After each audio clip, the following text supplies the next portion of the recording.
Hey everyone, welcome back to Corporate Decoder, the place where we decode the language of business. Today we're diving into a Form 8K filing from urban-gro Inc. Don't worry, it's not as complicated as it sounds. Think of it as a corporate checkup and we're here to read the results. Let's see if this company is growing like a weed or wilting under pressure, shall we? This report is dated March 18, 2025. That's the day something important happened that the company needed to tell the Securities and Exchange Commission, or SEC, about. This filing is basically an update to keep investors in the loop.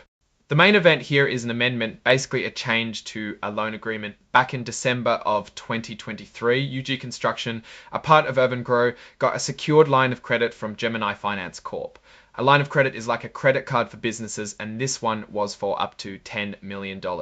It's meant to help UG Construction and urban-gro manage their money. This original agreement also involved something called a promissory note, which is like an IOU promising to pay back the money.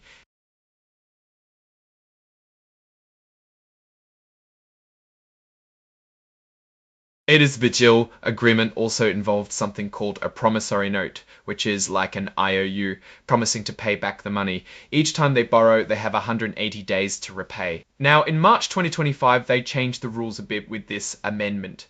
First, the lender, Gemini Finance, said no worries about some potential problems or misunderstandings that could have been seen as defaults. A default is what happens when you don't meet the terms of a loan, like missing payments. But more importantly, they tweaked the promissory note. The period during which urban-gro can ask the lender for money was extended to January 1, 2026. Think of it as extending the expiration date on a coupon. They also changed the interest rate. Instead of whatever it was before, the interest on the borrowed money is now 1.75% per month. All that interest needs to be paid at the beginning of each month for the previous month's interest. Interest is the cost of borrowing, kind of like rent on money. There's also a new rule in the loan agreement. urban-gro now needs to report their accounts receivable every month. Accounts receivable is the money owed to them by their customers. There's a rule now that these accounts receivable need to be at least $125 million. Their customers need to owe them at least 125% of the amount they've borrowed, plus any unpaid interest. So if they've borrowed $1 million, their customers need to owe them at least $125 million. Their customers need to owe them at least $125 million. To make this amendment happen, urban-gro gave the lender 150,000 shares of its stock as an amendment fee. This is like paying someone to change the agreement. When a company gives away stock like this, it's called dilution, because it makes each existing share worth a little less. The company is telling us that these shares of stock given as a fee weren't registered with the SEC. This means they used a special rule that lets them skip the usual registration process, because the lender is considered a sophisticated investor, also known as an accredited investor, as the term is defined by the SEC. And to move, first, the good of the company managed to get a little breathing room by extending the term of the loan. This suggests the lender has some faith in them and they have successfully renegotiated their loan. Getting a waiver for potential defaults is also good news.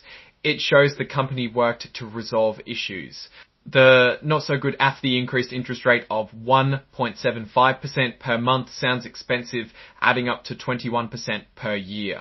That's a hefty price to pay for borrowing money, suggesting urban-gro might not have had a lot of negotiating power. Giving away 150,000 shares of stock also dilutes the ownership for existing shareholders. It's like cutting a pie into more slices, each piece becomes smaller. Finally, there is an exhibit containing a more detailed look at the amendment that was signed. This is pretty standard for these reports and offers additional background information for anyone who wants to know more of the specifics. What does this all suggest for the future?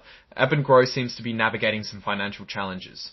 Extending the loan and getting a waiver buys them time, but the higher interest rate is a warning sign. The fact that they need to maintain a high level of accounts receivable compared to their borrowing suggests they're working to ensure they can repay the loan. Ultimately, urban-gro needs to show they can turn things around and become more profitable. If they can't, they might face even tougher financial decisions down the road. It will be interesting to see if they can make it to the end of 2026. Thanks for watching. If you found this breakdown helpful, please like, comment and subscribe for more corporate deep dives. Let me know in the comments what company we should decode next.